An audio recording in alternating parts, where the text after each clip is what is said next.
Welcome to Spectral Shadows, where the darkness whispers and the unseen lurks. Tell me, where are you watching from, and what time is it? Because horror feels different at night, especially when you're alone. Those who love their mother, like, share, and comment. Subscribe, if you dare. Now turn off the lights, and let's begin. Story number 1. I was 20 when I almost drowned in a lake. I was with my college buddies when it happened. Stupidly, we overloaded Joe's small fishing boat with supplies, and the boat capsized. But something else happened on the lake that day, which I've never spoken of. The monster living at the bottom of the lake tried to kill me. 25 years later, it's calling out to me again. We were up north when it happened. When I say up north, I'm talking 600 miles north of Toronto. So, yeah, north.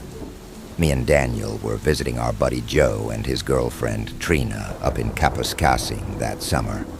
We were looking to catch us some walleye and lake sturgeon and have ourselves good time doing so.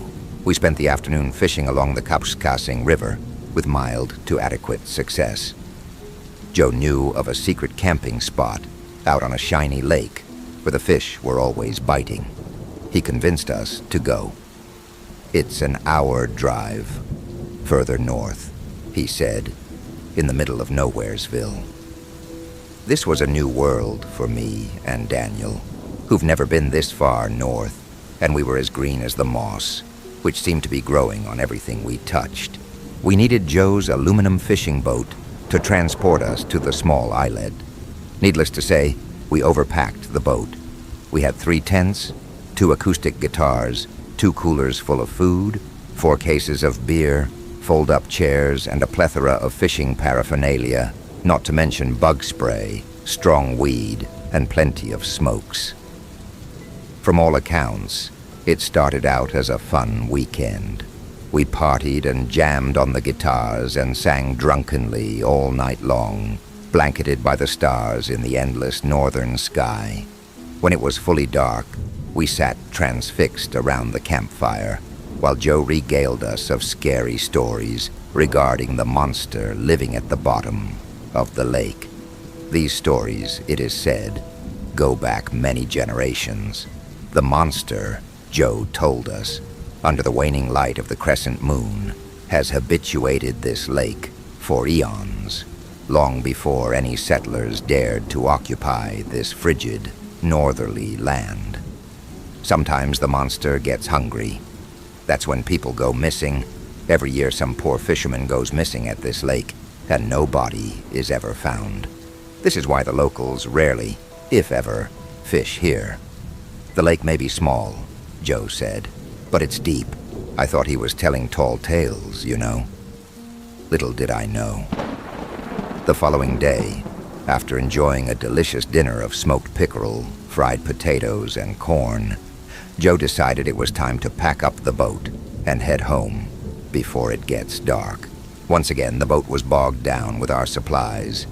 We all knew this was dangerous, but we did it anyway. To make matters worse, nobody knew we were here. Remember, this was the 90s, before smartphones, so it wasn't uncommon for people to disappear on fishing trips. Just ask Bill Barilko. We'd only spotted one other boater on the lake that day, a fisherman, and that was early in the morning. As far as we knew, we had this body of water to ourselves. It was after 7 p.m. by the time we set our sad little vessel back into the water. Soon the sun would set, and things would go wonky. I remember it clearly. Joe and Trina were situated at the back of the boat. Joe was struggling to guide the vessel across the bumpy lake. The boat wanted none of it. We were constantly being knocked back and forth, as if on a wooden roller coaster, and I could tell Joe was nervous, something I'd never seen before. Daniel sat at the bow. His job was to monitor the water level getting into our boat. It was an important job. He was in full panic mode from the get-go. We should never have put so much stuff in the boat, he complained, over and over, while spooning the water out of the boat. Of course, he was correct, but we were young and carefree, and hopelessly naive. The lake was furious. Whitecaps rolled angrily across the entire bowl of water. Water was seeping into the boat at an alarming rate. I was sitting in the middle of the boat, doing nothing of value, watching as the anxiety on Daniel's face intensify. We were now at the middle of the lake. The water was a foot deep inside the boat, and the lake continued to pound us into submission. To make matters worse, only a speckle of sunlight remained. Time, as they say, was of the essence. Joe boated us laboriously across the water as best he could. Our vessel was teetering dangerously low due to our negligence, and the whitecaps continued to submerge the boat. Daniel was having a panic attack. I'll never forget the look of pure, unadulterated terror on Daniel's long, pale face, that final moment before we sank the boat. "Joe," he said. "Joe, help." Those were his final words. His eyes were big and round and full of fear. He was frantically scooping the water out of the boat using a discarded tin can, but his efforts were futile. 1 minute we were floating haphazardly across the drink. The next moment we were underwater. The boat capsized. Our belongings either sank to the bottom of the lake or floated away. First, we removed our footwear. I was sad to see my Doc Martens fall to the bottom of the lake. Then we scrounged up the life preservers and put them on nice and snug. We then spent a good 15 minutes trying to flip the boat over, right side up, but failed. Instead, we wasted precious time and energy. Daniel, who was more scared than anyone I'd ever seen up to then, was quickly becoming unnerved. It was sad to see. Trina, on the other hand, swam Olympian style across the lake and reached shore 20 minutes later. Joe trailed close behind her. Neither of them hesitated. They just went for it. It was now me and Daniel stuck out in the middle of the lake. The city slickers. Neither of us were sufficient swimmers. Daniel was going into shock. "Just swim," I told him. I was trying to sound brave. Truth is, I can't swim to save my life. I never could. But with the life jacket on, I was willing to at least give it a shot. I could see Joe and Trina waving to us from shore, but barely. The sun was sinking fast. In 20 minutes or so, we'll be covered in a shroud of darkness. Then what? I feared the worst. I swam. I swam like my life depended on it. If Trina and Joe can do it, I can too. Yes, I'm a lousy swimmer, but I swam. God damn it, I swam. At some point, I looked behind me to check on Daniel, and to my horror, he was swimming backstroke, going the wrong way. "Dan," I called out, "you're going the wrong way." He didn't hear me. I was growing weak and weary. My arms and legs were dead tired. I was frightfully cold. My time was coming to an end. I realized this joylessly. I strained to see the speck of land off in the distance, where Trina and Joe were waiting for us. Soon the shore would disappear completely, and they would too. Something nudged my foot. Must be a fish, I told myself. A big one. I shook my leg, hoping to shoo it off. Then it happened again, only more forcibly. I started kicking my legs, looking to scare off whatever it was. It didn't work. Suddenly I was scared. Something was underneath me, something big. It latched onto my leg. It didn't let go. It forced me underwater. Frantically, I fought to free myself from whatever it was. I had no idea what was happening. Moments later, I came up coughing and wheezing, gasping for air. By this point, I was out of my mind, terrified. "Dan!" I shouted. My voice sank like a stone. "Dan, you're going the wrong way." I swam to him. It took all my strength to do so. He was crying. Something snatched my foot again, something brittle, like sandpaper. My leg was getting torn to shreds. The pain was uncompromising. "Well, what the hell was that?" I asked. through chattering teeth. The look stamped across Daniel's face said everything I needed to know. He'd felt it, too. "There's something down there," I said. "We gotta get moving." We swam. Unfortunately, the lake was non-compliant, and our efforts were futile. There was no use. We were both incompetent swimmers. The lake had us all itself. Us and the monster. Daniel straightened out, and for a moment, I thought we had a fighting chance at reaching shore. Then he got pulled under. Dan. He was gone. I began splashing and making an abundance of noise. Dan. Something grabbed my leg and forced me under. For a moment I was dead. I'm sure of this. I saw the bright light tunneling toward me.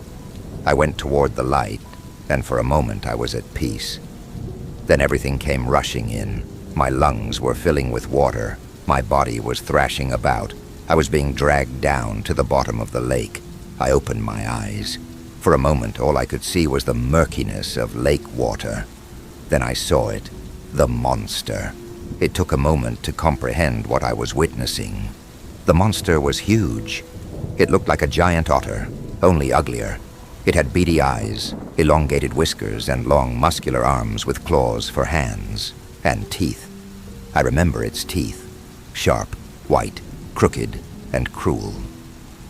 Beside me, netted in the monster's claws, was Daniel, who was missing his left arm. Blood was pouring out of him like paint from a can. His eyes were open and lifeless. I fought back as best I could. Unfortunately, my strength was at 0. I was towed to the bottom of the lake. The monster, easily twice my size and weight, had me in a bear hug. I could feel my vertebra being crushed.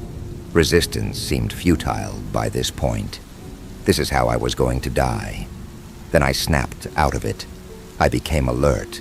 Just as my lungs were about to burst, I fought the monster with everything I had. I went ballistic. I jerked and lurched and scratched and flailed about. I had no shame. Without warning, it released me, and I'm shot back up to the surface like a torpedo. The fresh air was better than sex. I took a moment to marvel in its wonder. Then I began searching for Daniel. I couldn't see him anywhere. By this point, I'm still struggling to catch my breath. Plus, I'm terrified of whatever it was at the bottom of the lake. I was expecting to be hauled back down at any moment. My life jacket was torn to shreds, rendering it impotent, and I was going to drown. Then I hear a noise and my heart almost explodes. I look up and see the thin speck of light from another boat. It's the fisherman from earlier this morning. I was saved. Within minutes, I'm discovered, and the fisherman hauled me into his boat. He offered me some hot coffee from his cooler. It tasted delicious. By this time, the darkness had arrived, along with the bugs, which were ravenous, but I didn't care. I was alive. I told him about Daniel. The look on the fisherman's face was not encouraging. But to his credit, we combed the lake for over an hour, only to come up empty-handed. My mind was still grappling with what just transpired. Should I tell this man about the monster in the bottom of the lake? Would he believe me? Would anyone believe me, for that matter? Or would they think I'm crazy? Ultimately, I didn't mention the monster at the bottom of the lake. I mean, who would? It's been many years since that summer on the lake, and I haven't spoken about this to a single soul. Although we did manage to fish my acoustic guitar from the lake, it never played the same since. Daniel's body was never found. He never did get the chance at finishing med school and becoming a family doctor, as was his plan. It was tragic. His family, as you can imagine, was overwhelmed with grief. Recently, I received an email from Joe. He wants me to visit him and Trina up in Kapus Singh. It's been too long. Joe, who still loves the great outdoors, is as jaunty as ever. "We should go camping at the lake," Joe said in his email. "We'll take the kids and the guitars and the fishing rods, and we'll have ourselves a blast. Catch some dinner while we're at it." Reluctantly, I agreed. As I venture up to the attic of Ontario, I'm reminded again of the monster at the bottom of the lake. I hadn't thought of that lake-bound beast in many years, except in my dreams. Only in my dreams I always end up as monster food. Now I can't get the water ogre out of my mind. There's a monster living at the bottom of the lake, the locals say, but of course it can't be real. I'm a fully grown adult now. I don't believe in such folklore. This is my mantra. Apparently the locals have since made t-shirts celebrating the monster at the bottom of the lake. We don't feed the monster. That's what city slickers do. Classy. I'll be sure to wear mine as we drop Joe's dinghy into that frigid northern lake.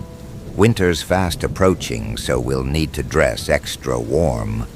Legend has it, the monster gets extra hungry this time of year. Lucky me, I still can't swim.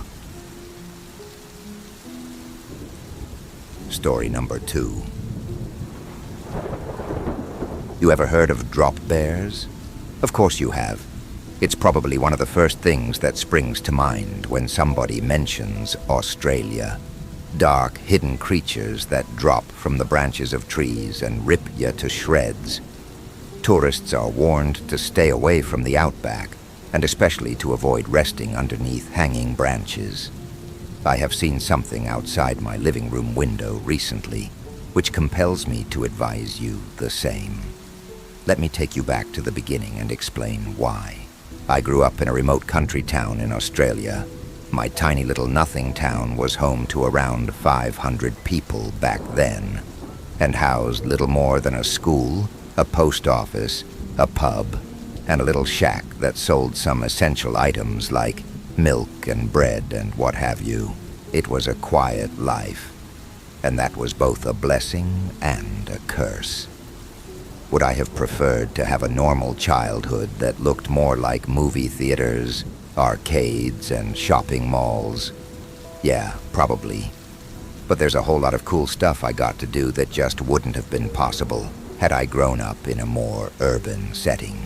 Weekends spent camping, hiking, bushwalking. These are things you just don't get to do when you grow up in the cities. Or if you do, it's rare. For me, an impromptu camping trip was as easy as packing my things and walking out the door. And this, incidentally, brings us to the beginning of my tale, as that is exactly what we planned to do that fateful day.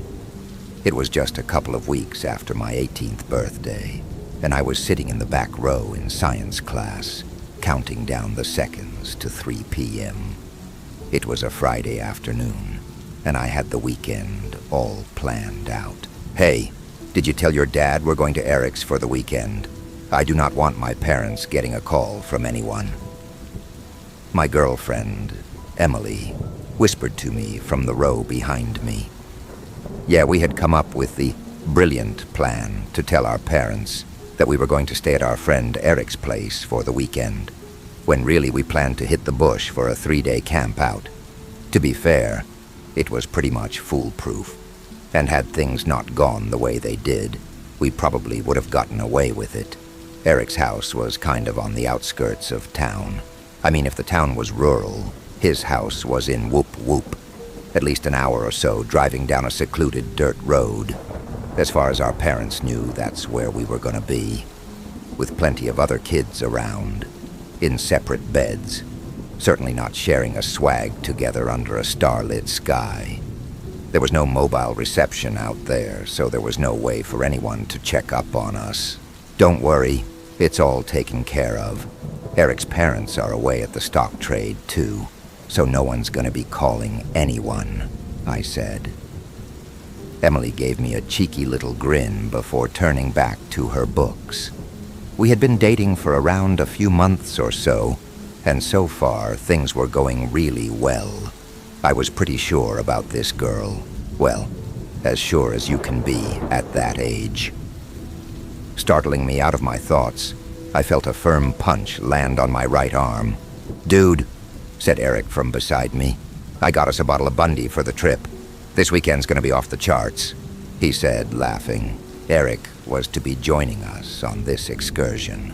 I felt kinda bad, both for making him a third wheel and for bringing along a third wheel. I'm sure Emily and I both would have preferred a little privacy, but we needed Eric. He had recently gotten his provisional license. Emily and I were both old enough to have gotten ours, but living in such a tiny little town with everything in walking distance, there wasn't a huge motivation to do so, especially when you had mates who could drive you. So, Eric would be our driver this weekend, as he so often was. The spot we were headed was about an hour's drive down a little-known turnoff. You had to bush bash a little just to find this road. Then it was another long and rough drive from there. Ring! Finally. The school bell rang out through the halls, and we were free. I chucked my books into my bag, and along with Eric and Emily, made my way out of the building. We all rendezvoused at the south gate. "So, pick you guys up at 4, yeah?" Eric asked. "Yeah, sounds good, dude. You got all the supplies in that, yeah?" I asked him. We couldn't be seen loading camping equipment into his car in front of our parents. Luckily, Eric had everything we would need at his house. Like I said, they lived far out of town on a cattle station, so they camped often while they were out mustering and whatnot. Everything's in the car, ready to go. Swags, billy, grill, all of it. And that, you know, what I said to you before Eric said, making a drinking motion, laughing heartily as he did so. Eric had an infectious laugh, along with the absolute goofiest grin you've ever seen in your life. We couldn't help but join in with his entirely unnecessary guffawing. All right, let's not scare the lady off before this trip even gets started," I said, putting my arm around Emily. "What you talking about?" she said. "I could drink you boys under the table." "Whoa," Eric shouted, erupting into another fit of laughter. "This one might put you to shame, mate. Yeah, get on out of here, dickhead. We'll see you at 4, I said, taking Emily's hand in mine and heading off down the road towards Out Street. Emily and I walked quietly along down the road, heading back into town. I could tell that show of hers back there was a little put on. She was fairly new in town, having grown up in the city. She made the move out here with her parents around a year ago. Being new, she would often say and do things she thought was, I guess, expected around these parts. I would do my best to reassure her, let her know that I liked her for who she was, and of course I never pushed her to be anything but herself, or do anything she didn't want to do. It had taken me quite a while to agree to this trip, for that very reason. I wanted to be sure this wasn't something she was just doing to impress me. But no, she was genuinely excited for this. We reached our street, and I gave Emily a kiss and told her we'd meet up at my place around 4 p.m. She smiled sweetly at me as she made her way inside, her mom and dad giving me a wave from where they sat on the porch. They were always so nice to me, and I felt a little gross lying to them that day. But while the law may have considered me a mature adult, I was still a stupid teenager, and the thought of a secluded weekend with my girlfriend was just too powerful a temptation. There was no way my conscience was winning that one. Suppressing my moral compass, I made my way up the block and across the road to my place. Dad was home, along with Eddie, his mate from the mines. Eddie was a good bloke. He was an indigenous man, worked at the same place my dad did, and he would often stay with us to save money on accommodation. It was no burden to us. In fact, we appreciated the company since it was just me and Dad. We were more than happy to give up one of the spare rooms when he was in town. In fact, he was here so often that room was practically known as Eddie's room. "Heading out to Eric's, mate, asked Eddie. "Yeah, just for a couple of nights," I responded. "You be careful out in the scrub, mate," he said, only half jokingly. "Keep an eye out for quinkins." "Yeah, mate, no joke those quinkins. Better keep your eyes open," said my dad. who simply couldn't help but join in on these little ribbing sessions. I kinda half laughed, rolling my eyes and heading into my room to pack some things. Eddie was very in touch with his indigenous roots. A Quincan, for the record, is what his people believe are spirits of the bush. They were just one of the many ghosts and monsters he would talk about often. Those sorts of stories, they're not exactly well known. You type it into Google, you're gonna get snippets of information spread few and far between. But Eddie, he knew it all. If it supposedly wandered this land at any point in history, he could tell you all about it. Personally, I preferred not to hear about such things when I was about to spend a weekend out there where these things supposedly lurked. I hurriedly threw some clothes into a bag, along with a few other necessities. Kicking back on my bed, I opened my bedside drawer, pulling out my trendy new Nokia 3315 and texting Emily that I was ready whenever she was. Just a few minutes later, I heard the door swing open, followed by Eddie's booming voice. "Good to see you again, young miss," he excitedly shouted from where he sat. Emily, still quite shy around him and my dad, politely returned the greeting, not quite knowing what to say next. I chivalrously made my way out to rescue her, pack over my shoulder, ready to go. Righto, we're off," I said. Taking Emily's hand, we began to walk back outside. Eddie, beer in hand and cigarette in mouth, spoke up once again. "True God, though, lad, you keep an eye out for this young miss. You grown up here. You know the land fair well by now, but you watch out for her, you hear me?" Eddie said, something of a serious tone in his voice now. I told him not to worry, that she's in good hands. "We're just going to Eric's house anyways, not like we're gonna be bush bashing," I said. He looked at me then like he knew full well that was a lie. "You listen to Eddie, son. He knows his stuff," said my dad, and I nodded in solemn agreement, sensing they at least had their inklings that our plans were not what we were letting on. We said our goodbyes, falsely assuring them all was fine, and stepped outside to wait for Eric. As we were waiting, I noticed Emily getting a little quiet, and I asked her if everything was okay. "What did your uncle mean?" she asked me. "There's nothing like dangerous out there." "That's not my uncle," I said, laughing. "That's just Eddie, and don't mind him. He's always on about spooky shit." Emily relaxed a little after hearing this, but I could tell she was still keeping her guard up. This would be her first time out in the bush. I was certainly not apathetic to this. I remembered my first time out and how scary it was. I assured her it was going to be fun and that we would certainly not see anything scary. A few moments later, along came Eric in his Ford Falcon station wagon. It was a beat-up old hunk of junk given to him by his parents after they'd gotten a new one a few years ago. But honestly, that made it perfect for our adventures. There's nothing better for navigating the bush than something you can beat around a bit. He pulled up out front, staring out the window with that excessively goofy grin of his. "Oi, let's get going, Good couple hours drive out there," he shouted. Emily and I slid into the back seat, neither of us wanting to take the front seat and leave the other sitting alone. "Jesus, what am I, ya chauffeur? Who's gonna sit next to whittle old me?" said Eric, sarcastically. "Hey, not our fault you've scared away every girl within Kui. Probably every bloke, too," I quickly retorted, getting a good laugh out of Emily. The first hour of driving went by pretty quickly. We were all in high spirits, and Emily and I had made a start on that bottle of Bundy, making for some fun back-and-forth banter.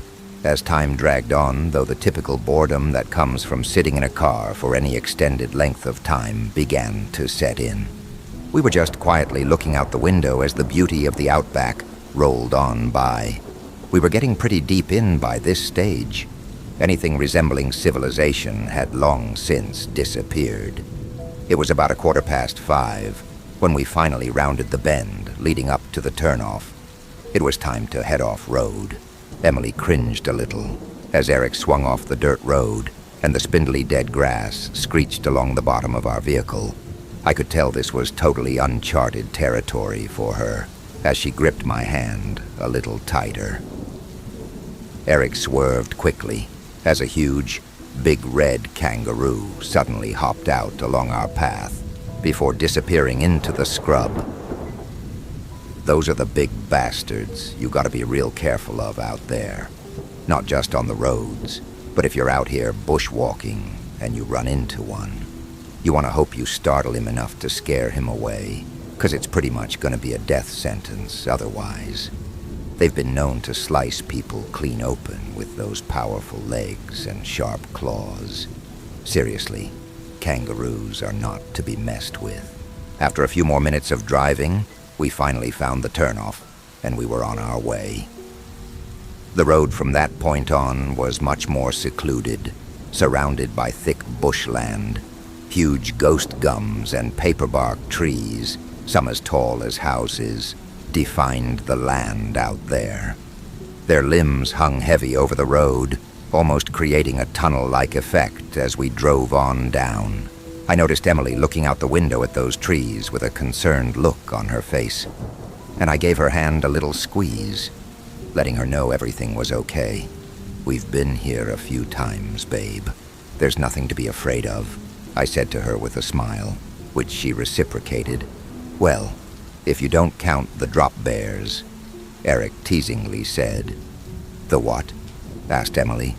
Growing up in the city, she had not been privy to such local legends, even the more common ones. "Absolutely nothing. Drop bears aren't real. They're just a stupid urban legend," I said, with a tone in my voice that Eric seemed to miss entirely as he continued his teasing. "Yeah, think like koalas, but bigger, and with really sharp teeth. They hide in the branches of trees like these ones. Then, when you're right underneath them, they drop down on top of you, and they rip your throat out." He made a weird, growling sound, and Emily squirmed in her seat as he did so. "Is this what Eddie was talking about?" asked Emily, a hint of concern in her voice now. "Nah, babe," I said. "He believe a whole lot of weird shit, but I ain't ever heard him mention drop bears." "Well, they're out there," said Eric. "Seen him with my own eyes. Once when we were out mustering, and another time on a camp draft. Saw him drag some poor sucker right off the trail. Never saw him again." "Oh my God, stop it!" Emily spoke up, clearly a little distressed now. "Dude, come on, ease up, hey?" I said to Eric. I knew there had been no malice in what he was doing. He was just one of those guys who tended to not know where the line was sometimes. It was somewhat of an awkward drive for the final half hour. We all sat in silence, not really knowing what to say to each other. But soon enough we neared the final bend, and we caught sight of our little pocket of paradise. It was a gorgeous spot out there. Picture a yellow sand riverbank, clear blue flowing water with plenty of fish, and a little alcove surrounded by those beautiful ghost gums and paper barks. Their branches stretched out at just the right angles to provide shade at all hours of the day. Eric cruised on down, coming to stop near to a relatively flat patch of land. "Should be good spot to set the swags up, asked Eric, and I answered in the affirmative. Emily had clearly forgotten about the drop bear comments earlier, and she looked proper excited now. It was clear this really was her first time out there. We all jumped out and started unpacking our things. "Where's our tent?" asked Emily. Eric and I looked at each other and chuckled. I said nothing, instead just reaching into the dog box and pulling out a rolled-up swag. "This is our tent," I said, looking at her with a smirk on my face. If you're as unfamiliar as Emily was to the concept of an Aussie swag, it's basically a mattress with a really small cover attached. I guess you could call it a small tent at a stretch, but the cover is honestly just big enough to maybe fit a very small pack in there with you.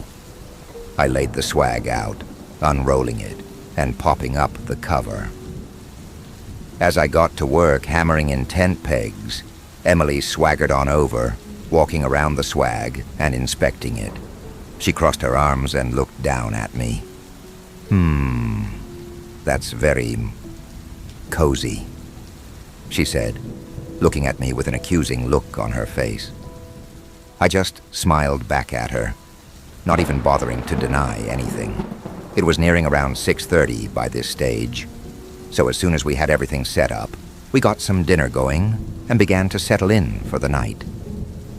Dinner was to be a luxurious dining experience consisting of Heinz baked beans, Tom Piper canned sausages, and to top it all off, tinned sauerkraut. Honestly though, it's amazing how tasty terrible food becomes when you're out there roughing it. After dinner, we all sat around the fire toasting marshmallows for dessert. Emily's eyes went wide as she lowered the marshmallow on the end of her stick into the flames, and it caught on fire. And Eric and I both laughed as she squealed, frantically blowing it out. "What did you think was going to happen?" I asked, through tears of laughter.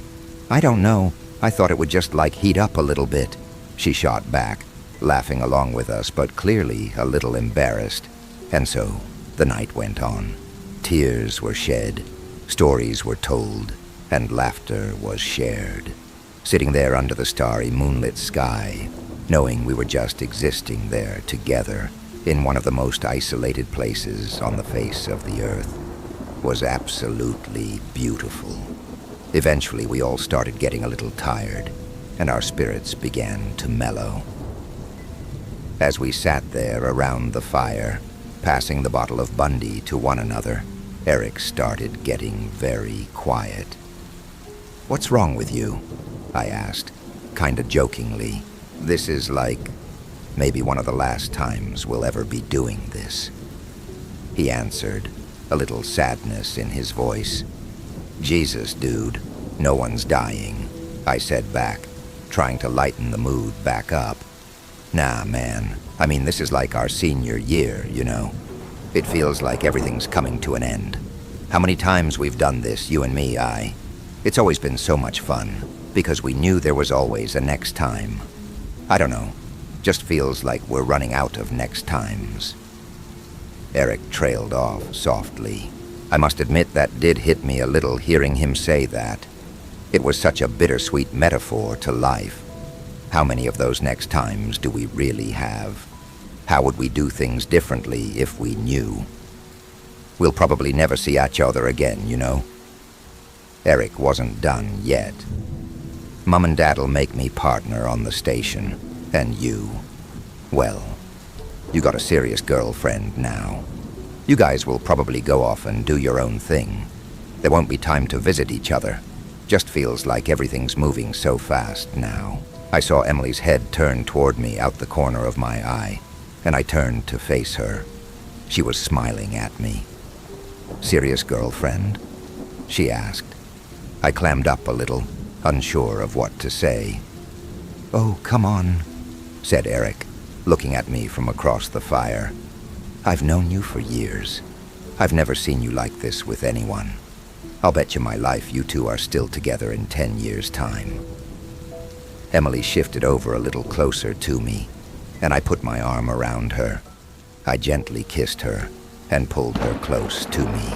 "You know what, dude?" I said, smiling at Emily as the fire crackled away in the night. "I think there's plenty more next times ahead of us." Eric rolled his eyes before getting up and letting out an exaggerated yawn. "I'm going to bed before you lovebirds make me puke," he said, heading over to his swag. "Yeah, that's totally us, right? Not at all, 'cause you can't hold your Bundy." I shot back at him, giving him a teasing little wink. "Ha, whatever, dude. All right, see yous in the morning. Watch out for those drop bears, em?" Eric said, sporting that stupidly eccentric grin before crawling into his swag and zipping it up. "Drop bears aren't real, dickhead," I shouted back at him, more for Emily's sake than my own. Emily and I sat by the fire a little longer, just enjoying the ambience. We talked back and forth a while, reflecting on the earlier conversation. She continued to subtly quiz me on Eric's serious girlfriend remark, of course, and I deflected as best I could, as any typical young man tends to do. Deep down, though, I think we both knew what Eric had said was true. The hours ticked on by, and eventually we decided it was time to get some sleep. I flicked on my little battery-powered lantern, grabbed a bucket of water from the river and doused the fire, the flames sizzling out with a resounding hiss. We both made our way over to our shelter for the night. I unzipped the entrance, hung our little light source up on the roof of the swag, and we climbed on in. We got all snuggled up and comfy, and before long, as the wind quietly whistled through the ghost gums outside, and the cicadas sung their sweet lullabies, we were off to sleep in each other's arms. I awoke with a start to the sound of the swag being unzipped. I spun around quickly to find Emily. "Shh, relax. I was just taking a piss," she whispered. Yeah, she was starting to talk like a proper country girl by this stage. Bloody scared me.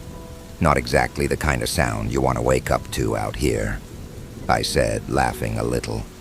"Sorry," she said, also snickering a little. "Oh my God, it's so nice out here."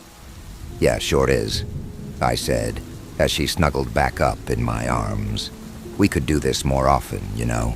That'd be nice," she said, smiling. "I'd love to see more of the bush out here. I must admit, though, I find the stories a little disturbing." I laughed. "What? Like the drop bears? You know that stuff's not real, right?" "I know," she said, "but Eddie sure seems to think there's something to it." "Eddie believes a lot of quirky stuff," I reassured her. "Hang around him enough, he'll have you believing all sorts of scary stories. Then you'll never want to come back out here." She laughed softly. "Yeah, I guess so. Anyway, I think it would be..."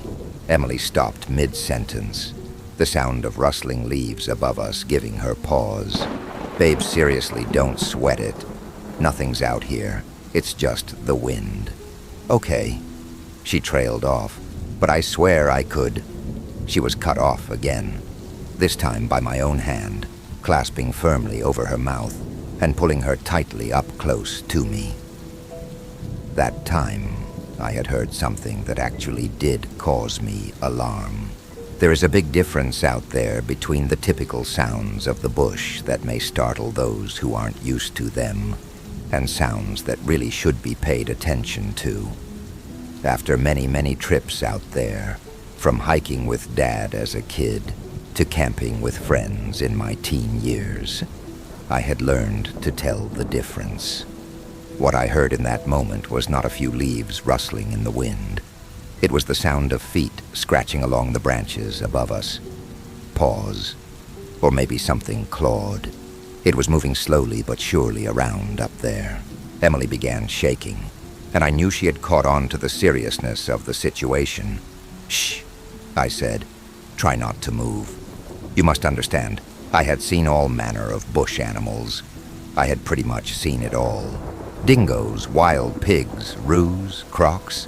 If it lives out here, I've encountered it in one way or another."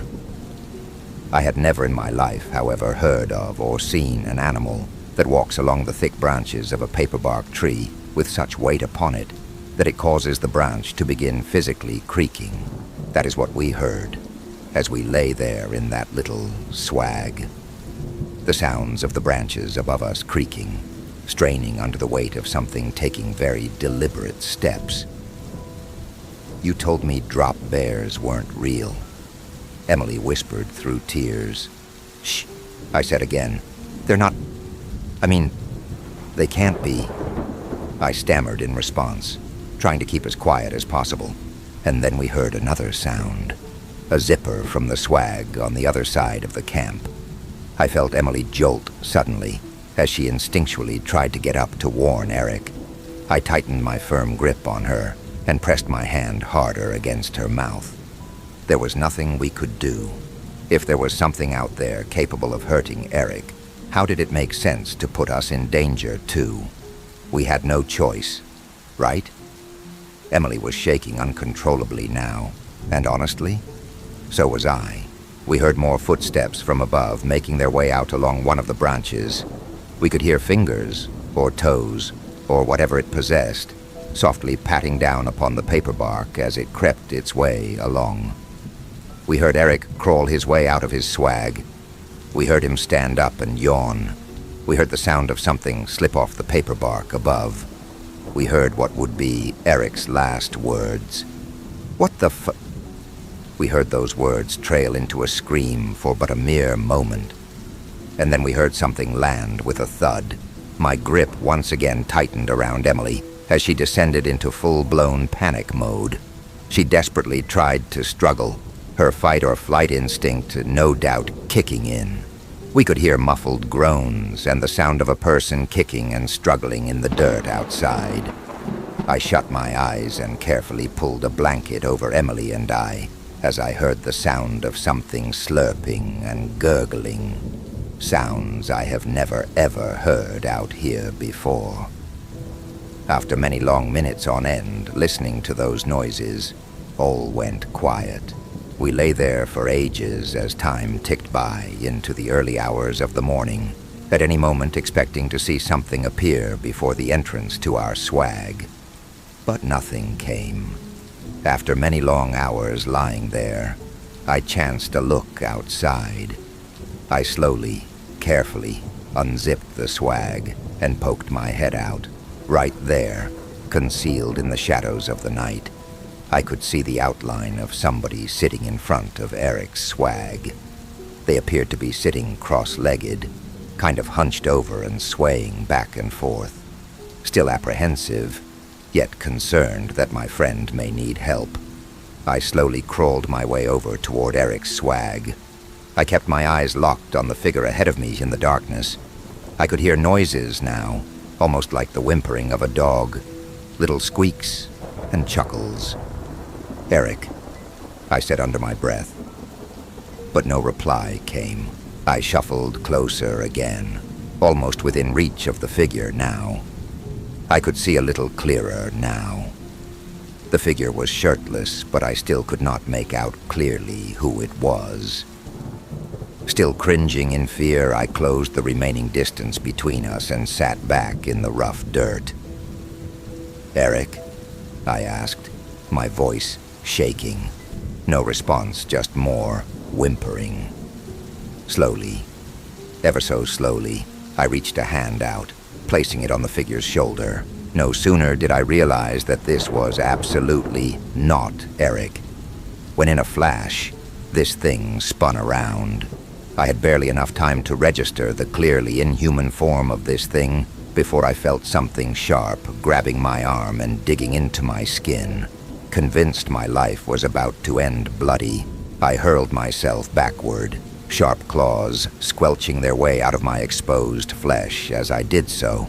I tucked myself into a ball, bracing for the oncoming attack, but it never came. I looked back up to see this thing still sitting there, rocking back and forth, once again whimpering. For whatever reason, it could not move. Or it didn't want to. I have no idea. But it was not budging. I slowly inched myself away with my one remaining good arm. Dark was the night. I could not quite make out what my attacker was, but I sure as hell had felt it, and had zero intentions of sticking around any longer. I crawled my way back to our swag, all the while keeping my eyes locked on the unseen thing ahead of me. Still it sat there, rocking back and forth, the noises it was emitting growing more and more aggressive. What had been whimpers had now morphed into guttural growls. I dragged my way back into the swag, pressing a finger against Em's lips as her hands found the state of my arm in the darkness. "Please don't scream," I whispered to her. "Something's out there." We could do nothing but lay there all throughout the night. As the sun crept its way across the sky early in the morning, Still, we heard little movement in the camp, save for the gentle rocking motions and the inhuman sounds emanating through the camp. We lay there for hours and hours into the next day, Emily occasionally breaking into silent sobs, her tears trickling down across my arm. The sun was burning high in the sky by this stage. It was nearing on summer, and we were getting dangerously close to heat stroke underneath that blanket. It wasn't until maybe 3 in the Arvo that we finally heard movement. Drag, flop, drag, flop, drag, flop. Something big was dragging itself away. Drag, flop, drag, flop, drag, flop. We then heard the sound of something splash into the nearby river, and the soft sounds of water swishing and swirling, as though something was awkwardly swimming across. The river was not all that wide, yet it seemed to take forever for these splashing sounds to cease, before we finally heard that dragging, flopping noise continue across the barren earth on the other side. And it was then we heard an awful sound, one that I will never be capable of erasing from my memory, no matter how hard I have tried over the years. In the silence of the outback, we heard disgusting burping, regurgitating sounds echoing out over the land. For minutes on end, this went on, as if something were trying to forcibly belch out its own intestines. Still to this day I feel sick as I vividly recall these sounds in my head. And that was that. This excruciatingly prolonged vomiting came to an abrupt halt, followed by the sounds of footfalls rapidly disappearing off into the distance. And that would be the last we ever heard of that particular nightmare. It felt like forever we lay there in the swag. We were both too afraid to come out, terrified that something might be sitting there waiting for us. It was well into the evening, maybe 6 p.m. or so, when we heard the crunch of tires, followed by an engine shutting off and car doors opening and closing. Footsteps, 2 pairs of them, made their way around the campsite before coming to stop in front of our swag. We looked up to see Dad, and we both scrambled out of the swag, frantically yelling and screaming about monsters and telling him we need to get the hell out of there. "Where's young Eric?" I heard Eddie's voice from the other side of the camp, standing by our friend's now empty swag. We just looked at him, tears in our eyes, Emily screaming about drop bears. Eddie just looked off into the trees, shaking his head. Eric's parents had come home early, you see. Finding no trace of him at home, calls were made, and when Dad and Eddie discovered we were not in fact staying at Eric's place all weekend, they narrowed it down, knowing we'd come to one of our favorite camping spots. We all made our way back home in silence. There were police inquiries, and of course, Eric's disappearance was treated with the highest suspicion. But we were just stupid kids. Dad had money, and we had the best legal representation said money could buy. Eddie stopped coming around. I suppose Dad didn't want him putting ideas in my head, or perpetuating thoughts that were already there. Our babblings of monsters and cryptids went no further than the lawyers who swiftly told us to shut the hell up about it, unless we wanted to see the inside of an institution.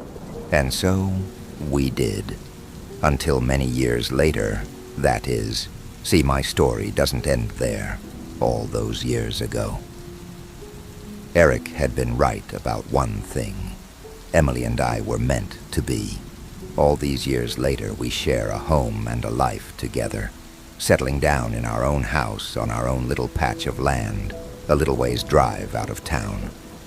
We never felt right about the idea of leaving, so we didn't. I followed my dad into the mines, and Emily got a job teaching. Survivor's guilt is a strange phenomenon. Something about what Eric said to us that night, the last time we ever spoke to him. His speech about how he's going to be stuck here while Emily and I move on and live our lives. Those words burrowed their way into our subconscious. We never could bring ourselves to move out of that shithole of a town. Why should we get to move on when Eric never will? I never could have guessed how true those words would be. You see, after many years of suppressing those memories at the advice of our legal team, and of course, our parents, who didn't want the embarrassment of supposedly mentally unstable children, it is only recently these memories began to truly resurface. And I made a call to an old friend. Eddie and I met up at the pub in town one Friday evening, and as we got to talking, I gently eased into the subject of monsters and legends. Mate, this is going to sound bizarre, even for you, but is there any truth to the drop bears thing? Is that something that's talked about among your people? I asked him, before taking a sip of my beer. Eddie just laughed. Nah, brother. No such thing. That's a white fella story, that one. I took another swig of my beer, wondering whether I really wanted to go down this path of conversation. That night, I started. Yeah, I know what happened that night, mate. Eddie interrupted me. I turned and looked at him, the look in my eyes clearly asking him to continue.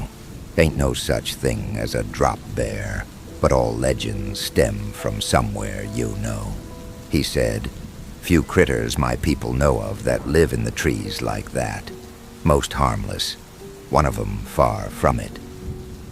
I spoke up at this point. We heard something drop down from the tree that night. I could never forget it, Eddie. They all told me to shut up and not talk about it. But I could never forget those sounds. I know, brother, I know. And you got a right to know what happened to your mate out there. Only one thing I know of that'll do that. We call it the Yaramaihahu. Name sounds a bit silly, but don't let that fool ya. This fella's no fun at all, but I'm sure you know that, said Eddie, with a serious tone in his voice now. I've never heard of it, I answered. Not many have, mate. Eddie continued. It's like the vampire of our land, I guess, would be the closest white fella comparison. But totally different look. He's a chubby little one, thick, sometimes hairy. He'll drop down from the tree, and before you can get so much as a scream out, he's already got you in his mouth. I thought back to that night, that thud we heard as something dropped from above. You sure you want to hear the rest, mate? Asked Eddie, clearly sensing some discomfort. Yeah, go on, I said. It wasn't out of any need to hear anymore. I suppose it was just morbid curiosity by that stage. He slowly start to eat you then. Little chomps at a time, you know. He ain't got sharp teeth or nothing. It's a bit like a snake, I suppose, when he's chowing down on his prey. He'll just sit there and slowly eat you up. Don't matter how you struggle. Once he got you, no getting away. I thought back to those groans, slurps, and gurgles as Eric struggled helplessly around. After he gobble ya up, this fella, he's just gonna sit there and digest ya for a while. After that, he'll find a nice shady spot to belch ya up. Then you just kinda sit there for a few days in a state of limbo. You're just a mess of guts and innards by then, but you'll be conscious through it all. Slowly, you start to reform. After that, you come back to life. Not as you were, though. Nah, brother. Now you're one of his kind. You'll wander the land forever as one of them. I thought back to those awful vomiting noises we heard. The conversation trickled on along similar lines from there. It was a lot to take in, and I admit I was still skeptical, despite what I knew full well I had heard that night. I guess it was just too awful a fate for me to comprehend. The idea that not only was Eric's death not quick, and not at all painless, but the thought of the Yaramaihahu's victims never knowing peace. It was too much to take in, too much to carry. My mind refused to accept it. We finished our beers, said our goodbyes, and I made my way back home. Which brings us to now. You may be wondering what prompted me to get in touch with Eddie after all these years. Well, it is because I believe I have seen the very thing he described to me that night. One look at it, and I knew there was only one man to talk to. It was a quiet night just a couple of weeks ago.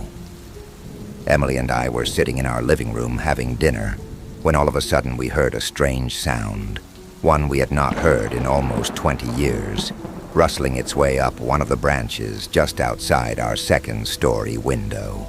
Something was perched on the branch, hunched over, and staring inside at us. It was short, thick, and chubby. It was grinning the absolute goofiest grin you've ever seen in your life. Story number 3. You know when you're flicking through channels late at night, bored out of your mind? With each click of the remote, your eyelids get heavier, and you're debating just calling it a night and going to sleep. Then you find it. A cliché, dime-a-dozen feel-good movie. It's way too bright, the acting is mediocre at best, and the plot is so overused that you can practically predict everything. It's bad, and you know it's bad, but you just can't not watch it. The town is always nauseatingly perfect. Spotless streets with not as much as a discarded piece of chewing gum. Countless colorful family-owned shops and people so friendly that it feels like one big theme park. But it's all a movie set. Facades and props. Or it usually is. I moved to Beraheim about 2 months ago. Yes, I know it's an odd name. My dad pranked me by saying it was in Norway. I almost believed him because I couldn't find it on any US map. Turns out it's just a really small town. When I say that, I mean that it has less people than my old school had students. The only store was a grocery store and a connected gas station with arcade machines. The people that lived in Beraheim had lived there for decades, and you'd have better chances at winning the lottery than finding a bus out of town. Now don't get me wrong, I didn't hate this place when I first got here. My mom had us move a lot for her job, so I was used to it. I've stayed in all kinds of places, so a small town wasn't a new thing to me. It just surprised me how shiny everything looked. Despite having a vintage feel, nothing looked old or depleted. Houses that looked straight out of an 80s sitcom were in perfect condition. The town had more money than I expected if they could afford all of this upkeep. Our new home was like a life-sized dollhouse. A pastel yellow and white exterior with an already flourishing garden. The inside was just as dazzling, with nearly sparkling wooden floors and cozy wallpaper. My brother Tyler scoffed at the place, saying it was way too bright. My parents were immediately infatuated, and Mom started looking through furniture catalogs immediately. We'd moved in the middle of summer, and I still had 4 weeks until school started. As you can imagine, I was extremely bored. I'd already drifted apart from my friends in the last town, and Tyler was too occupied with his games. I ended up going with my dad to the store to pick up a few things to fill the empty fridge. As soon as we pulled into the parking lot, a chill went down my spine, despite the 80-degree weather. Everyone in the parking lot was looking at us, as if we'd pulled up in a luxury car and not an old family van. Eyes bore into the back of my head as we entered the store. I met the gaze of a middle-aged woman. The bag of frozen fruit in her hand had started dripping dew onto the floor as she stared at me. I quickly ducked behind a shelf, never having felt more uncomfortable. My dad was focused on getting groceries, so I stayed in the empty parts of the store. As I walked by the drinks, I noticed how lackluster the selection was. Where you'd normally see rows upon rows of soft drinks, there was next to nothing. I picked up a glass bottle of cherry red soda, the label proudly displaying that was it made and bottled in Beraheim. It was nothing I recognized, but every place had their local soda. I put it back. Despite how thirsty I'd gotten, weirdly enough, it didn't look appealing to me. At the front of the store, my dad was talking to the cashier as he bagged our groceries. This place is so peaceful. "You must have had so much fun growing up here," Dad said. The cashier, a guy who looked to be in his late teens, smiled widely and nodded. "Yes, sir. I bet you're going to love it here," the guy said, his attitude peppy, but his stare remained the same as everyone else's. The summer sun burned into my shoulders as I dug the small trowel into the soil of our new front yard. My boredom had spawned a sudden willingness to help my parents with gardening. My dad couldn't resist buying a few flowers to plant, despite the fact that we already had flourishing roses. It was a little bit odd. It didn't look like it had rained for a while, yet the roses of a house that had been for sale were still vibrant and healthy. Maybe the real estate agents just found the gardens to be an important draw. The steel of my trowel plunged into the surprisingly soft soil. As I scooped up some of it, the color immediately threw me off. The soil was dark and clumpy, and most confusing of all, it looked wet.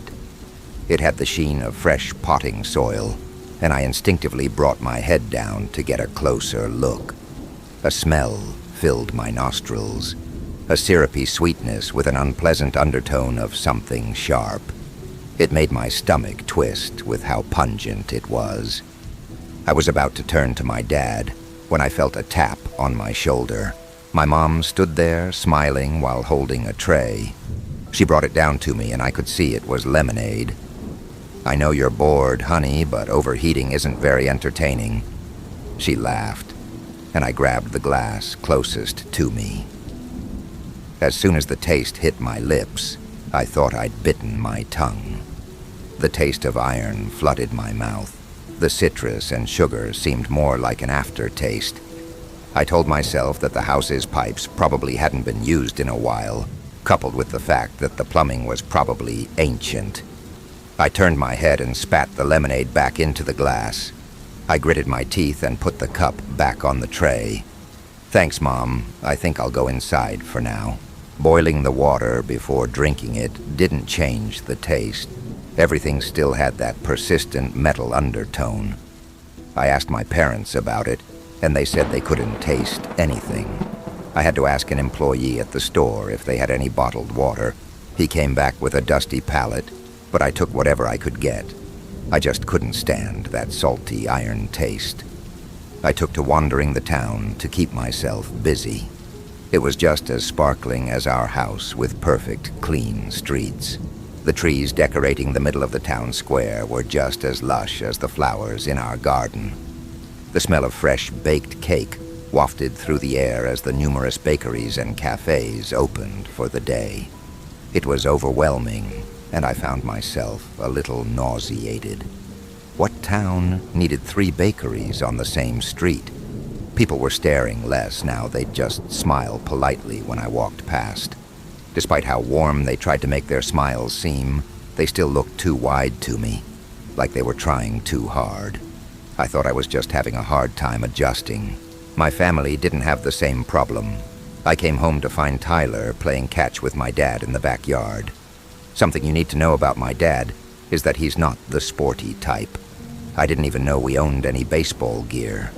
My little brother, who usually preferred to sit inside and play video games, was enthusiastically catching the baseball in his gloved hand. My mom was humming in the kitchen, taking a sizzling roast out of the oven.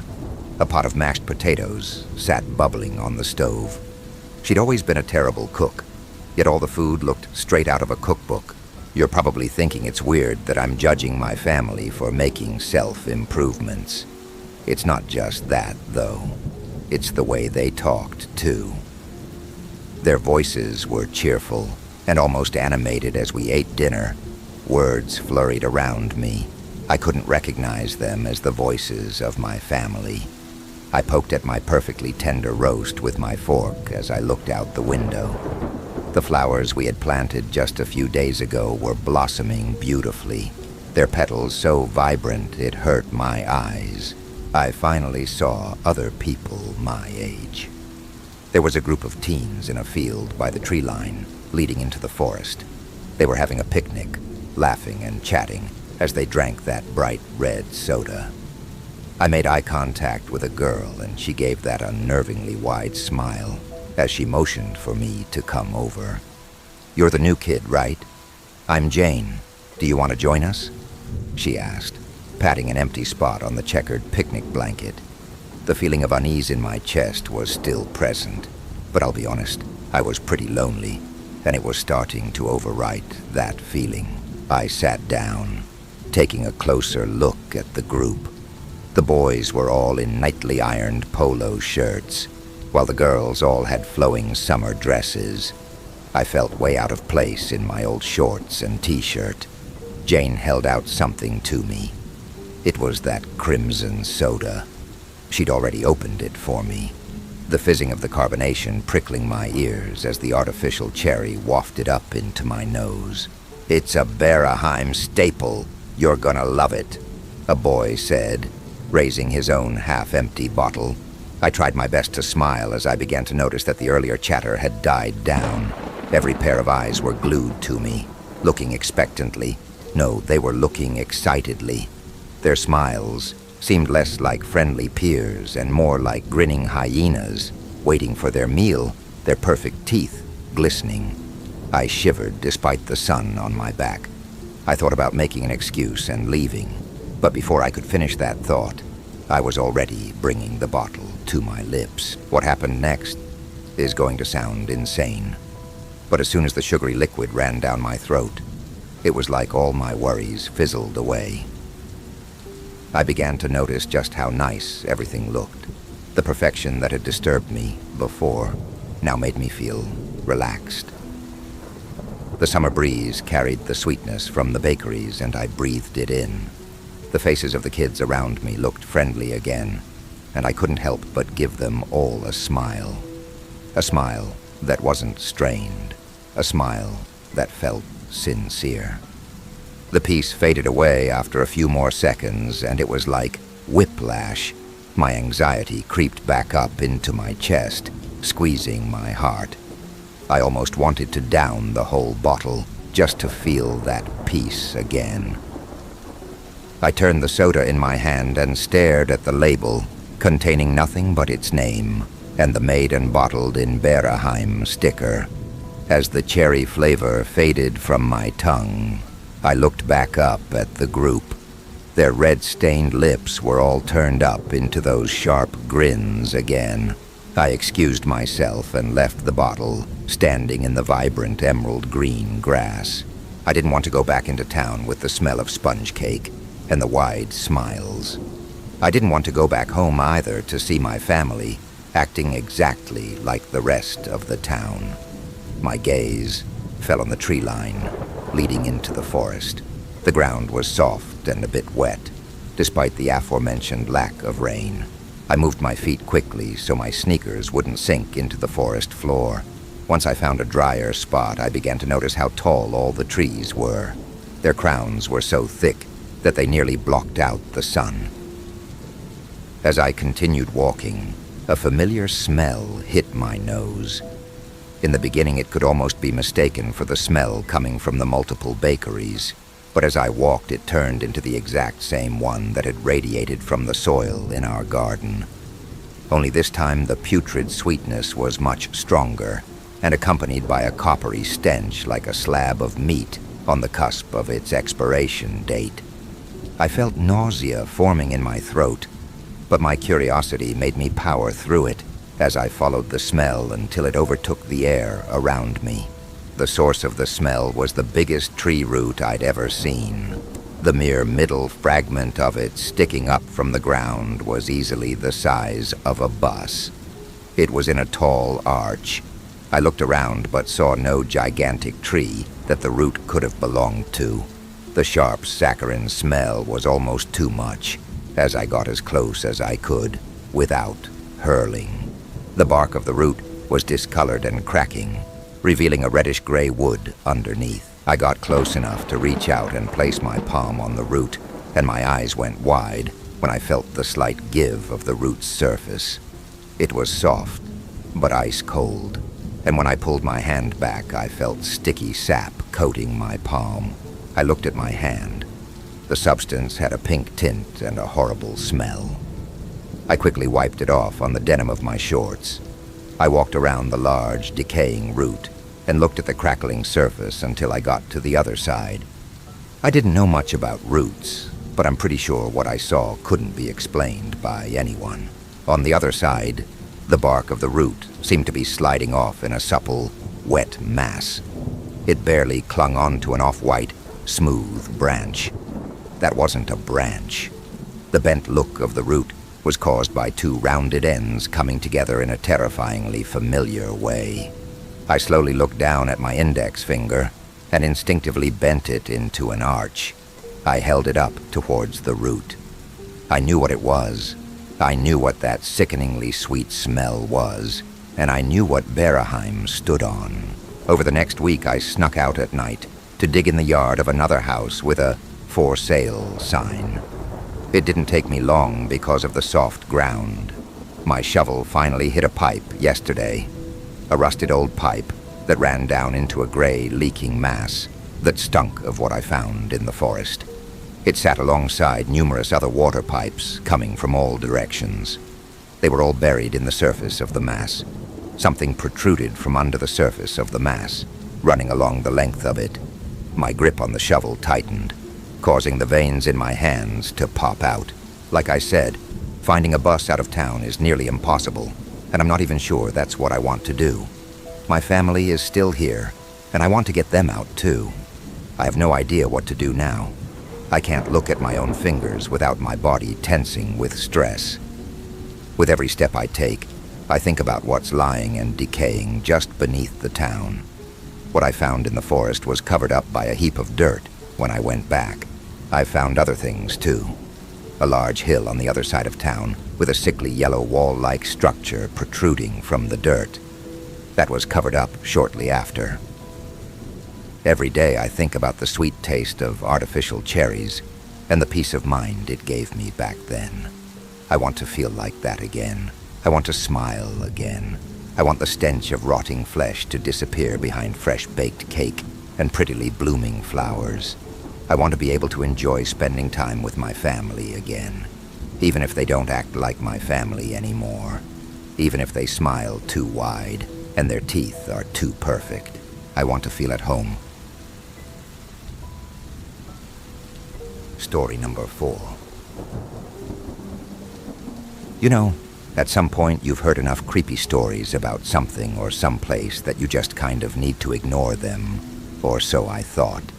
As many of you know, the Appalachian Mountains are bountiful with lore of the things that roam there.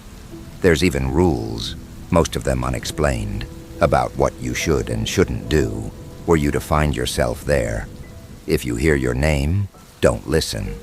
If you saw something, no, you didn't. On the other hand, it's a beautiful place of perennial wilderness, a postcard view made real for those who tread on the lighter side of life.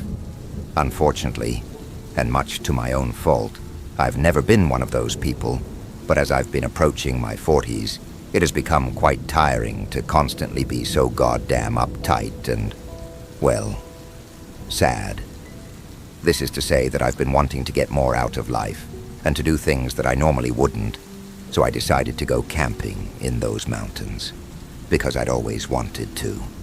Because at some point, you need to not let that nagging fear get you down no longer. Because at some point, you need to see the brighter side of life. And I did see something. The first couple days went fine. I drove around, taking what road I felt taking, and finding a new camping spot each night. On the third day, I got a late start, and as dusk began to settle, I still hadn't found a good camping spot. Not wanting to sleep in my car on the side of the road, I decided to keep going, letting the radio keep me company, and to drown out the voices in my head telling me that it wasn't a good idea to be driving at night. Nothing like some oldies to keep away the thought of running into a deer in the pitch black. Soon enough, it really was pitch black, making me question my capabilities as a driver. Before this trip, never before had I really experienced that kind of pure darkness, the only light coming from the sliver of a moon in the sky. and the faint clouds of the Milky Way's billions of stars. I should have just stopped somewhere, slept in my car, waited for the morning light, but I kept going. Maybe because the drive had taken on a dreamlike quality, like the feeling of falling asleep, just the drone of the road beneath the wheels and the unconscious movements of the wheel to keep me on it. The only things that existed in the world were inside the headlights of the car. Something happened with the radio. The channel grew faint, buzzing and crackling as the sound of a bluegrass band I didn't recognize faded slowly into a garbled mess. I tried changing the channel, but none were working any better. I guess that could sometimes happen when you're way out in the country. Turning it off for a moment, I contemplated the silence and decided that I would rather just listen to the electric drone of a dying connection. The silence felt wrong, giving time an infinite quality when it had no measure, no sound to relate to. It was boring, but I'd take boring any day over eerie. The radio suddenly cranked up, and it began to scour the channels by its own accord. A cacophony of crackles and buzzing filled the air. I pressed the off button, but it did nothing, and neither did any of the others. I contemplated pulling over to try and figure it out, but the thought of getting out of the car and into the darkness felt impossible, like it would turn liquid and swallow me whole, never escaping it to see the morning's light of another day. As the radio made its rounds, some signals started coming through. Faint snippets, unrecognizable, parts of songs, a radio host's gravelly voice.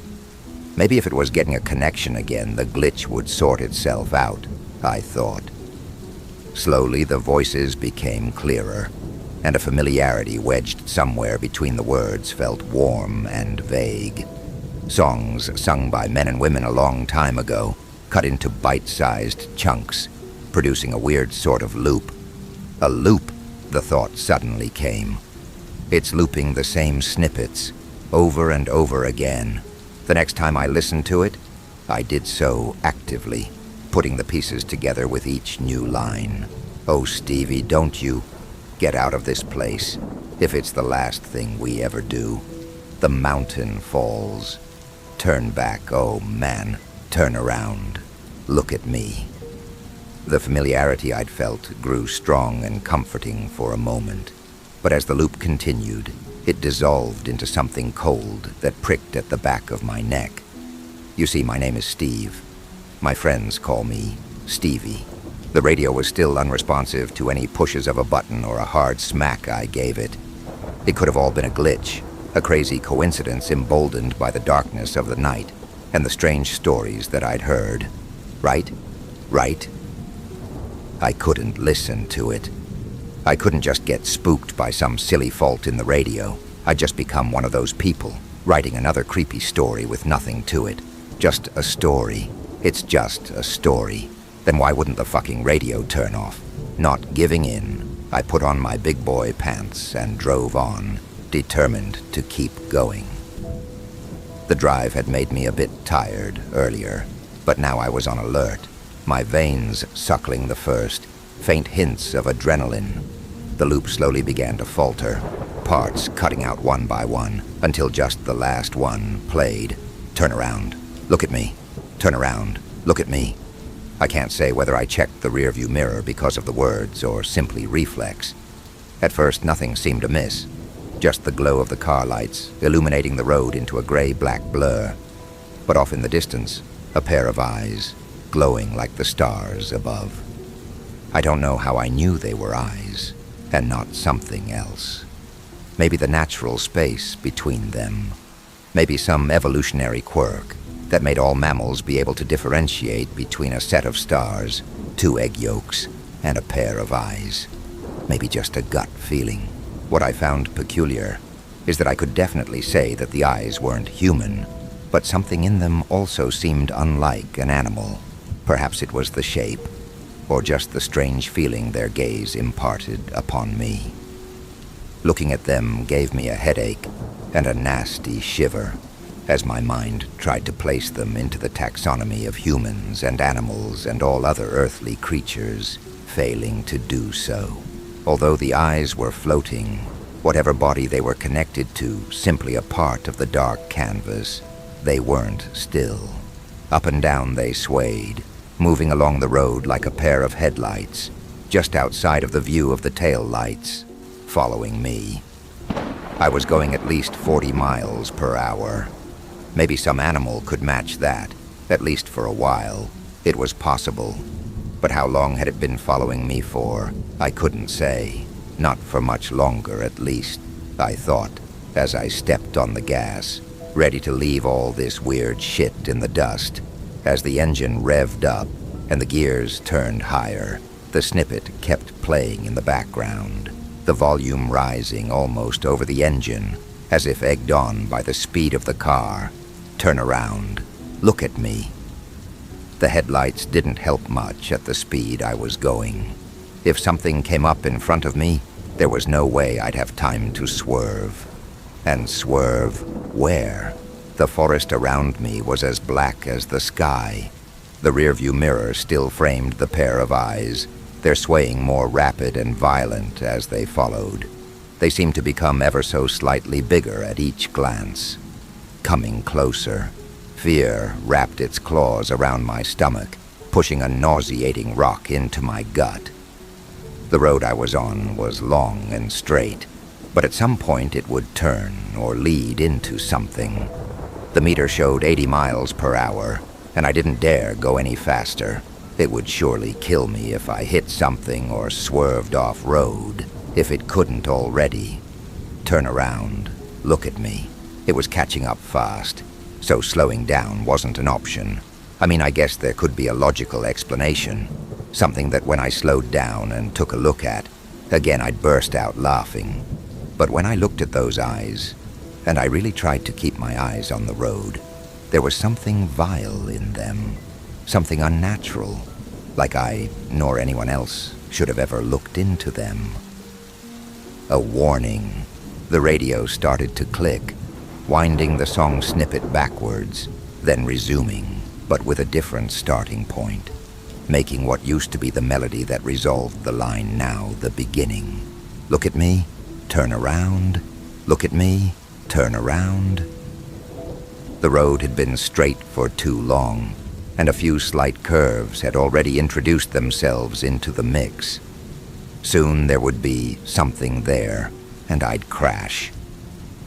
The eyes were burning at the back of my mind as I refused to look in the rearview mirror.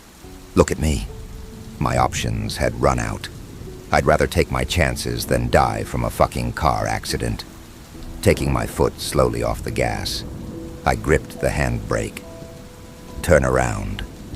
As it turned, I closed my eyes and hoped for the best. The car swerved violently, the screeching brakes painting the asphalt like giant brushes dripping with hot black ink. Judging by the sounds, I didn't go off the road at least, so that was good. And as the car came to a stop, I very nearly decided to not open my eyes at all, realizing suddenly that the movements had felt like a near-perfect 180-degree turn. Whatever had been behind me should now be looking straight at me. The dread in my gut was almost enough to convince me otherwise, but I was simply too jittery and too long gone to not see this to the end. When I opened my eyes, the road was empty. Adrenaline had taken its full hold, and with my head on a swivel, I checked the rearview mirror and all the windows like a lizard trapped in a terrarium. Nothing. Just silence, accentuated by the low growl of the car's standby. But that meant that the radio had turned off as well, which didn't make any sense. The near panic gave way to a seeping calm, like victory. Turning the handbrake again, I began to slowly make my way out, returning where I'd come from, away from the mountains. I let my hands relax into the steering wheel, keeping my eyes on the road. I didn't try the radio again. After a few miles, my body began to relax, and my eyes felt sleepy. like I'd just run a marathon and eaten a big meal afterwards. Finally, I dared to look into the rearview mirror once again, to cleanse the dirty feelings still clinging to my body, to see that it had all been nothing, just a story. Reflected in the darkness were an army of eyes, like a field of flowers. Something rose up my throat, trying its best to not let out a breath. As I kicked my foot down on the pedal, I wished deeply for the sun to rise. Story number 5. Things were difficult after my wife and I split up from our troubled relationship. I left our apartment and car with her, as well as our 10-year-old cat, who I bitterly missed. It was hard to leave, and even harder trying to find a place to live.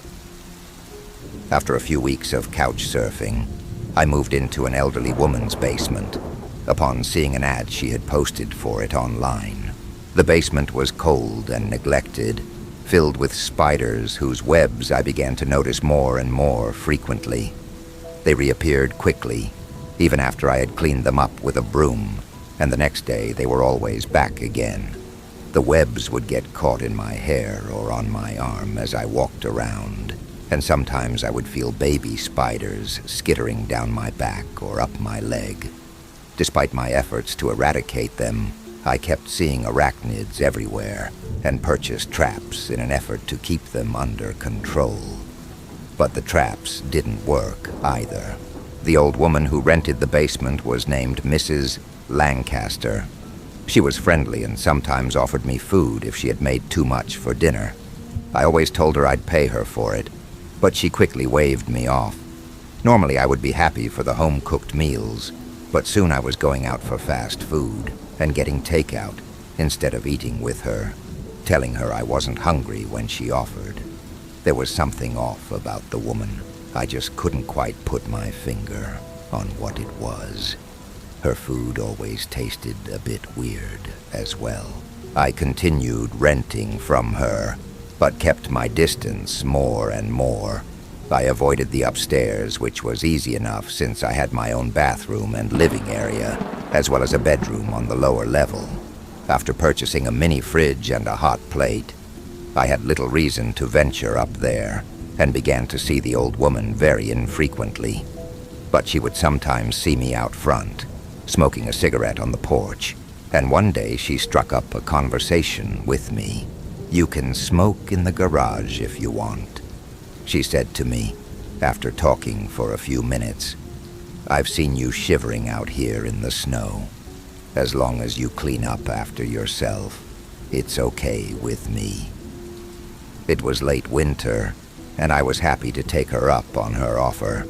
I'd been trying to quit cigarettes, but with the stress of the breakup and everything else going on, I was finding it difficult, and so I found myself sitting in the old woman's cold, musty garage, smoking cigarettes and watching Netflix on my phone most days.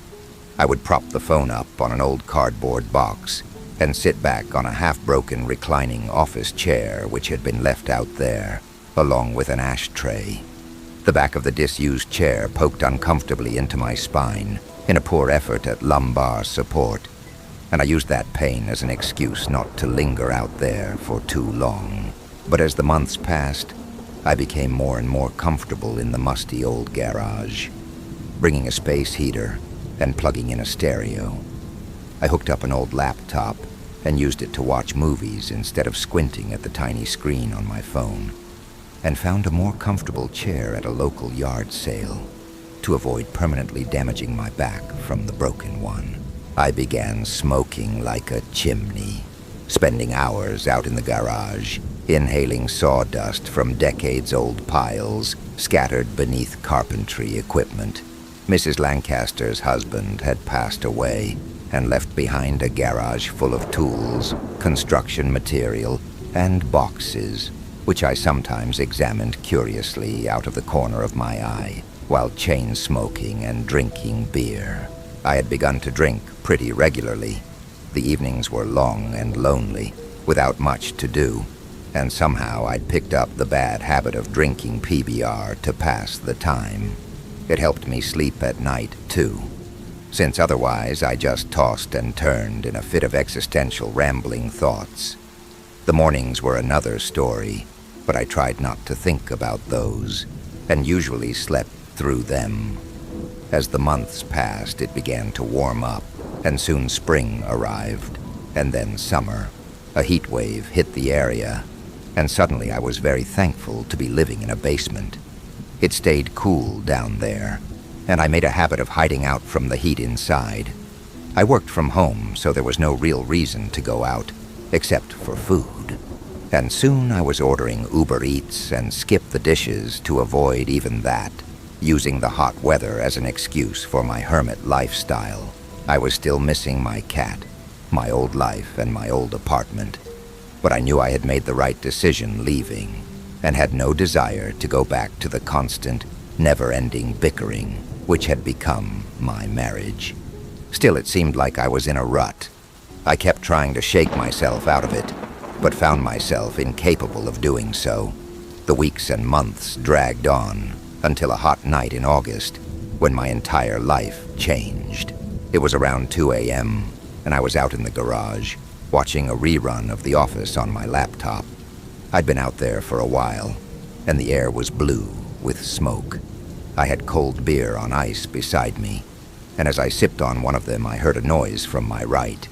Glancing over, I scanned the shelves filled with old boxes and camping equipment, looking for the source of it, but I couldn't find it. It sounded a bit like a mouse. The light above me was an old incandescent one, and it flickered with an orange glow that I wished was brighter. When I looked behind me, towards the garage door, all I could see was darkness. I ignored the sound, focusing my attention back on the show I'd seen 1,000 times before. After watching the final episode, I had simply hit the rewatch button to view the whole series from the beginning again. It was my comfort show, and I could watch it every day and never get bored. No matter how many times I had seen an episode, I would always catch something new. At Dunder Mifflin, Jim had just put Dwight's stapler in Jell-O, and Michael was laughing as Ryan suggested he put Jim in custody. The sexy new temp was going to fit in just fine. That noise came again, from behind me this time, and then to my left. Oh no, I thought to myself. There must definitely be mice in this garage. I'll have to talk to Mrs. Lancaster about hiring an exterminator. Still, I didn't move. The idea of mice didn't scare me. It just made me feel a bit put off. I would deal with it in the morning, though. It wasn't like anything could be done about it right now, anyways. I paused the show, distracted now by the occasional rustling sounds from nearby. They were getting more and more frequent and difficult to ignore. Then up ahead, there was a different noise. It was a buzzing, insectile sound, but louder and stranger than any I'd heard before. I tried to pinpoint where it was coming from, and a second later I had my answer. There was a box straight ahead of me, under the incandescent light. It was stacked underneath another box, which looked like it was heavier and was crushing it beneath its weight. The box underneath looked wet and sunken in, as if it was full of something which had spilled. Old motor oil, or expired food products, maybe. That box was where the buzzing sound was coming from, and a moment later something spilled out of it. It was a fat black bug, as big as a rat. It was covered in a viscous, tarry liquid, kicking its legs in the air as it tried to turn over. The thing had fallen out of the box and was now stuck on its back, trying desperately to right itself. What the fuck? I muttered to myself as I stared at it, trying to figure out what the hell I was looking at. I'd never seen anything like it. The size of the thing was completely unnatural, as if it had come from another continent or another planet altogether. A second later, there were more of them crawling out from the box, flattening themselves as they pushed their way out from beneath the other, heavier crate on top. Once they were out in the open, They took off and began to fly, spattering the garage with the black goo which was coating them like oil. Some of it sprayed out in my direction, and I felt it hit my skin, then looked down to see the tarry liquid squirming and moving across my flesh. It was alive, whatever it was. I tried to brush it off, screaming as I flailed at it and batted ineffectually at the sticky black tar which was moving up towards my face, inching closer and closer like a slug. There were some paper towels nearby, and I picked them up, using a fist full of them to wipe away the sludgy stuff. That seemed to work, as the friction of the paper towels allowed me to pick up the strange liquid organism and tear it from my flesh. It writhed and squirmed like living snot in the paper towel, and I crushed it in my fist, then beneath my shoe. That box was full of those horrible bugs, I realized. There were several of them flapping around the light bulb, as if drawn to its glow. The black sludge was still being sprayed from their wings in fine droplets. Others were up near the top of the box, squirming and chittering as they tried to get out. The bugs were flying around near the light bulb, spraying it and coating it black with squirming tar. Unfortunately, they were between me and the door, blocking my way out. I didn't want to get anywhere near those things.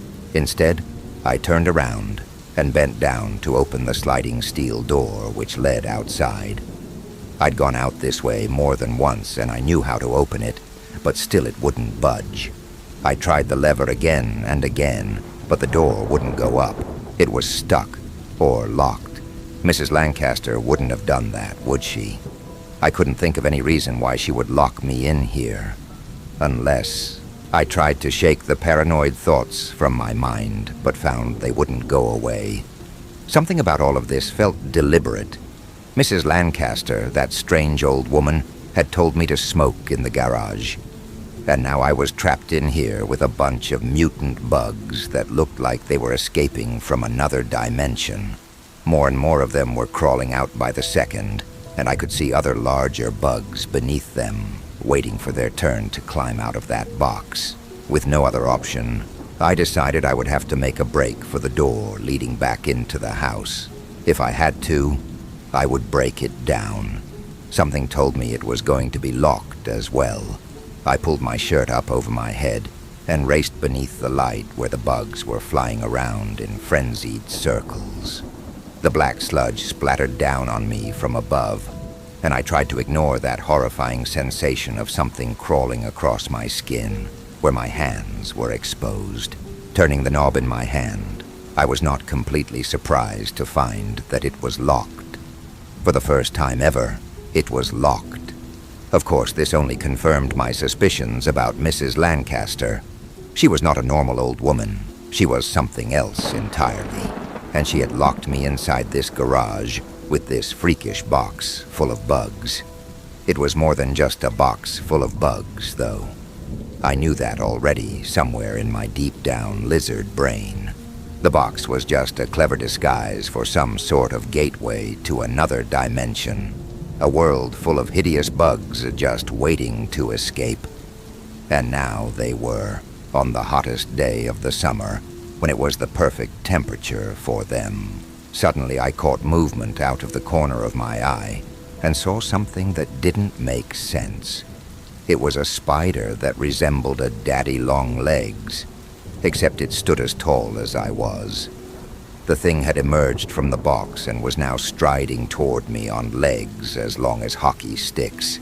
Its face, a disgusting over-magnification of something I'd seen on a nature program. I screamed, spinning back towards the door and throwing my shoulder against it. The bugs were still buzzing and flying around the light behind me, dimming it further with their sludgy discharge. The room was almost drenched in darkness now, and I could barely see a thing, but I could still make out the shape of the enormous spider, which was making its way towards me, and was now less than 2 feet away. I could smell the strange, alien stench of its breath, and could see its mandibles opening and closing in anticipation. Backing up, I drop-kicked the door with every ounce of force I could muster, The door crashed open as wood splintered and broke near the door jamb. As I dove out of the garage, I could hear the attack of the spider miss as it crashed into a pile of boxes. The thing had leapt at me at the last second, I realized, and if I hadn't broken the door open with that kick, it would have latched onto my face like the creatures from Prometheus, and I would have been done for. I raced away from the garage and down the hall towards my living area, which was separated from the hallway by a door. It didn't lock, but at least it was something. Buzzing sounds could be heard emerging from the garage as more and more giant bugs began to emerge. I made the mistake of turning around and saw cockroaches the size of Rottweilers and millipedes as wide as telephone poles, their bodies trailing off out of sight. Things that flew and things that crawled, things that went up both the walls, things that chirped and things that chittered, all of them familiar, except 100 times larger than they should have been, raced towards me from the garage door. I hated even looking at them, the bristly hairs which stood out on their legs, their long antennae, and their excessive eyes. And striding through the midst of all of them was that huge spider, coming at me with its long legs. Slamming the door shut, I held my body weight against it. Then I pulled out my phone and called 911. The only problem was when I told the operator what my emergency was, she hung up on me, telling me to call an exterminator. Apparently the police aren't concerned with mutant bugs. But I guess she probably thought I was exaggerating. So, I did a quick Google search, holding the door shut with my backside as the weight of 100 giant bugs pressed up against it. I could see their legs reaching beneath the door, trying to get in. Shuddering, I looked back at my phone. I needed to focus. I had to get help before Mrs. Lancaster realized I escaped. Maybe she already had realized and was coming down here to finish the job. Exterminators are plentiful in the city where I live, so I quickly selected the first one with the top rating: secure and contain pest control. They guaranteed full protection from all insects, large or small. I just hoped they were serious about that promise because I was going to put their skills to the test. I quickly dialed the number, and a man with a gruff voice picked up. "Secure and contain pest control," he said. "How can we assist you?" "I need help," I nearly screamed, the only thing causing me to keep my voice down being the presence of Mrs. Lancaster nearby. There are bugs in the basement where I'm living. Huge bugs, like bigger than you've ever seen. Can you get somebody over here right now? Please, I'll pay you double your normal rates. Triple. The man only hesitated for a second. "What's your address?" he asked. "We'll be there in 5 minutes," I told him, and before I could even finish speaking, I heard the dial tone again, as if he already knew where the house was. The next 5 minutes were the longest and most terrifying of my life. Not only were the giant bugs insistent on trying to get in, but Mrs. Lancaster was soon outside as well, twisting the door handle and turning it with more force than I would have thought possible. Let us in," she kept saying over and over again. "There are so many of us and we're so hungry." Finally it stopped when I heard the door crash open on the main level. "No," the old woman screeched from just outside the door, and then I heard the floorboards creaking as she moved away from it. It sounded like her footsteps went up a nearby wall, and I heard her walking away across the ceiling. "Help!" I yelled, hoping the pest control people could hear me. "I need some help down here." Footsteps could be heard racing toward me, and then muted voices were speaking just outside. "Stay where you are," someone announced. "We'll let you know when it's safe to come out." I was just happy they were there. I didn't want to scare them off, but I had to tell them about Mrs. Lancaster for their own safety. "The homeowner, she's not completely stable," I said, trying to be truthful without scaring them out of the house. "If you see her, Maybe just call the cops. After a few moments, one of the men replied, "We are familiar with Mrs. Lancaster from previous visits." Several long minutes later, the door opened and the men let me out of the room. I could have hugged them with gratitude, but settled for a handshake. I noticed there were no signs of giant, mutant bugs anywhere, as if I had imagined the whole thing, but I knew I hadn't. "Thank you for saving me," I said. "I don't know what the hell those things were, or where they came from, but you guys are miracle workers for taking care of them as fast as you did." "Hey, that's what we do. Secure and contain pest control. Your protection is our guarantee." The other guy looked at me a little suspiciously. "Are you all right? I'm surprised you'd call sounding so upset over a few spiders. I mean, yeah, the problem was pretty bad, but it wasn't as scary as you made it out to be." "Go easy on him," the other man said, winking at me. "Those daddy long legs can be pretty scary when they're fully grown." The two men left before I could say another word, and I followed them up to the front door, looking hesitantly around for Mrs. Lancaster. "Oh, I don't think you'll see her again for a while," the friendlier of the two exterminators said on his way out. "Mrs. Lancaster likes to travel. Don't be surprised if she disappears and you need to find a new place to live." I nodded, too stunned to respond.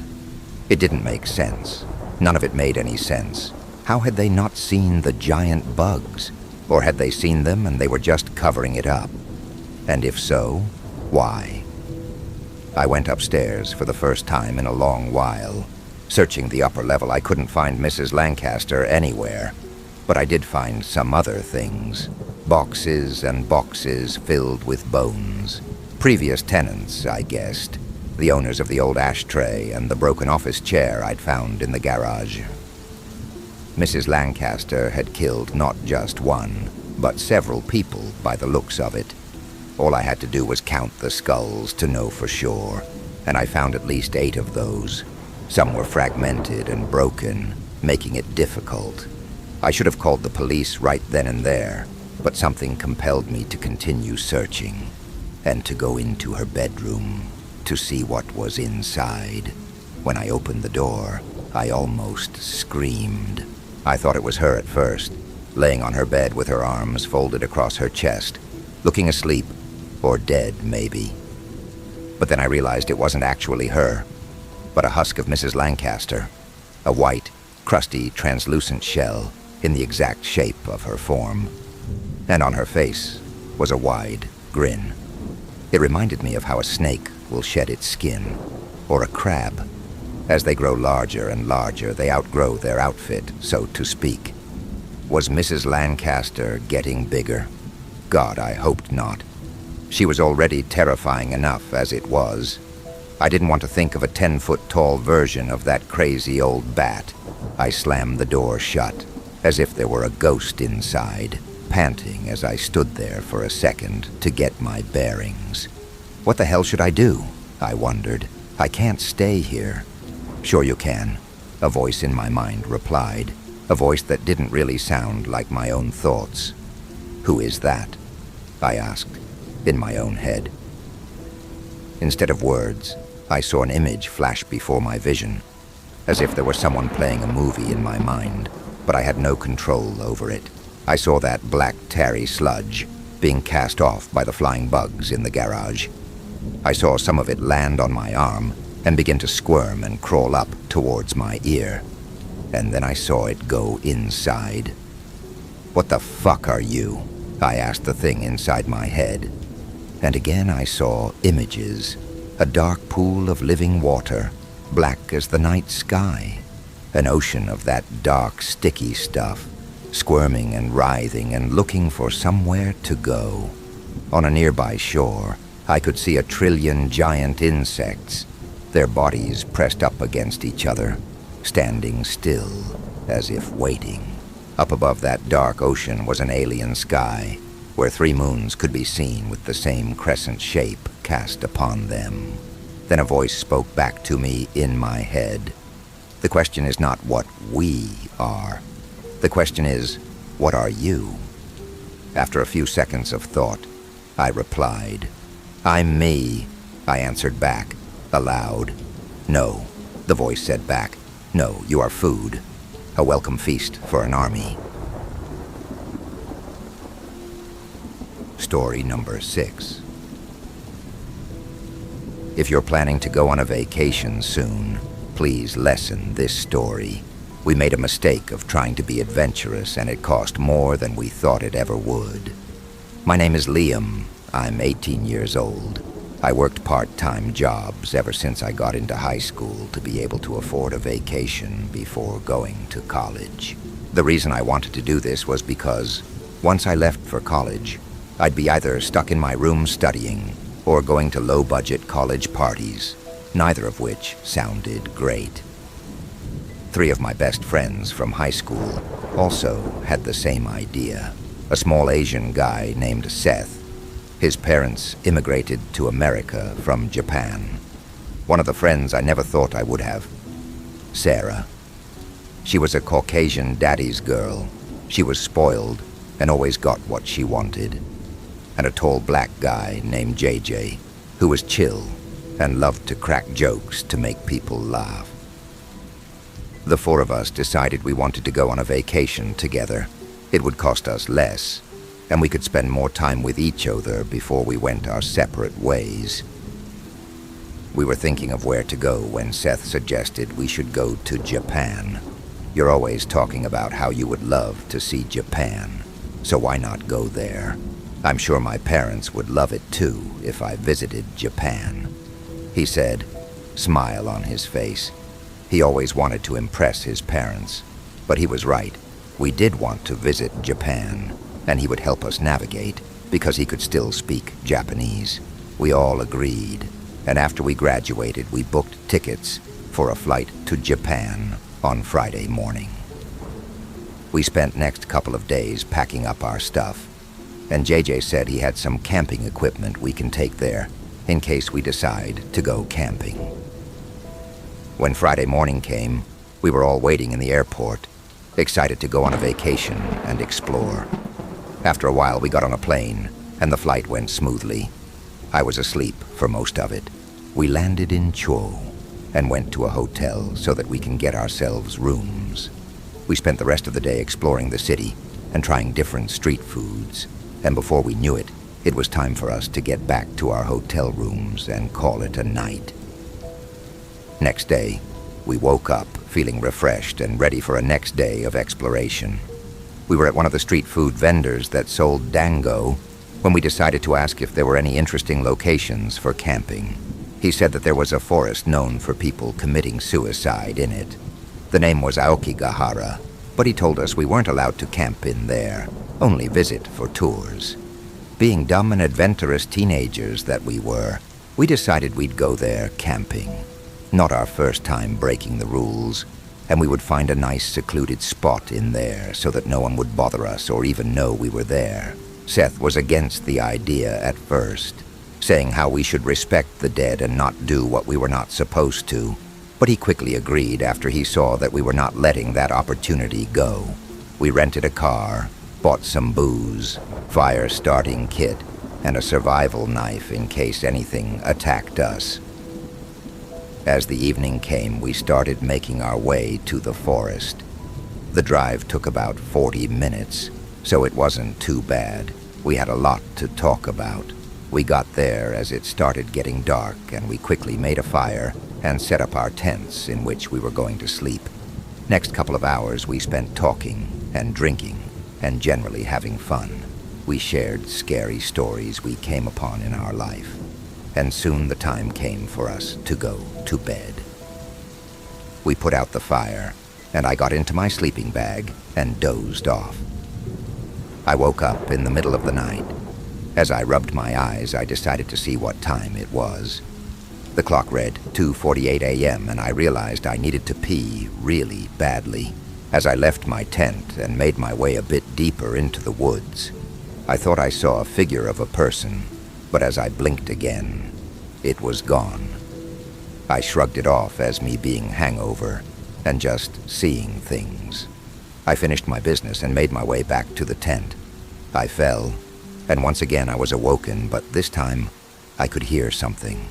It sounded like a muffled voice speaking in Japanese. Thinking it was Seth speaking with a park ranger or something, I got out of my tent, and I could see Seth at the edge of the forest. Based on his posture, I figured he wasn't peeing, so I thought he may have been sleepwalking. As I approached him, the voice became more loud and clear, indicating that it was indeed Seth speaking. "Hey man, what are you up to?"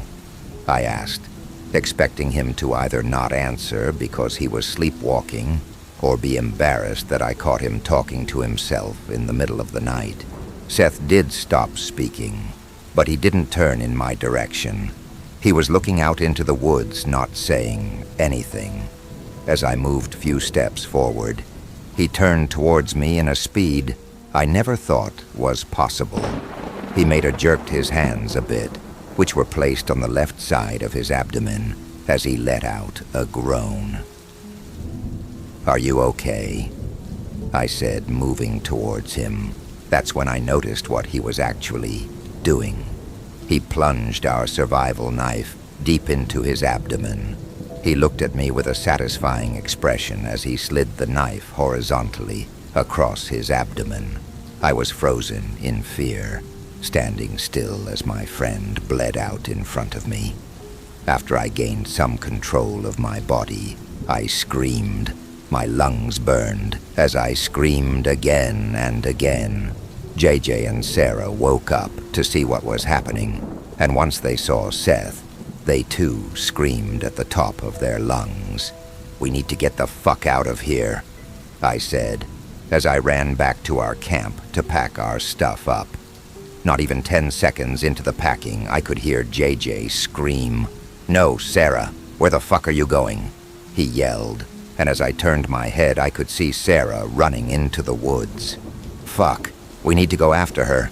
We can't leave her in this forest alone," I exclaimed, nodding my head to the direction in which she ran. JJ just nodded his head as we ran after her, adrenaline pumping in our veins. We ran like that for 5 minutes until we saw Sarah climbing a tree, already almost at the top. "Sarah, get down. Please, you don't want to do this," I said with worry and panic enveloping me. As she climbed the tree, she looked at me and JJ once again with a smile and a look of satisfaction on her face as she let herself fall down on top of her head. The sound of bones snapping as her body fell limp and lifeless. We didn't say anything. We simply looked at the ground for 5 minutes. 10 minutes. I'm not even sure how long. We just sat there, our gaze meeting the ground beneath us. As we were looking down, JJ pulled out a knife which was already covered with Seth's blood. I didn't even try to stop him. No, I was waiting for him to do it so I can have my turn. Just as he was about to pierce his abdomen, a figure emerged from the bushes next to us and shoved JJ, who in turn dropped to his knife. The man said something in Japanese as he picked JJ up and made a gesture for us to follow him, and we did. We followed him back to what we assumed was his house. He made us some tea as he started to speak. How many have passed?" the man said bluntly. Me and JJ looked at each other as we said 2 in unison. This forest makes people want to end their lives. It's not known for suicides for no reason. Every time someone spends more than 6 hours in the forest makes them commit suicide. He paused, meeting our gaze to make sure we were still listening. The reason it does this is because there was a tribe living there hundreds of years ago. After they were defeated and about to be wiped out, their shaman put a curse on the forest, making anyone who stayed there for a prolonged periods of time end their own life. He said as me and JJ looked at each other and finished our tea, "I suggest you leave now. Leave to wherever you came from, and don't come back," he said as he got us back to town. It was already dawn at this point. When we got back, Me and JJ packed our stuff, got a refund from the hotel for the next 2 nights, and got on a flight back home. We didn't dare say a word to the police. We didn't want to stay in that cursed place any longer. 2 weeks have passed since that incident, and I just got news that JJ committed suicide. As I'm sitting here about to post this with a gun in my right hand, it doesn't seem like such a bad idea. You survived, for now, but the shadows aren't done with you yet. If this story gave you chills like the video, share it with someone who dares to watch and comment your thoughts, especially if you're watching in the dark. Subscribe to Spectral Shadows, where fear never sleeps, and the next nightmare is always waiting. We'll be watching.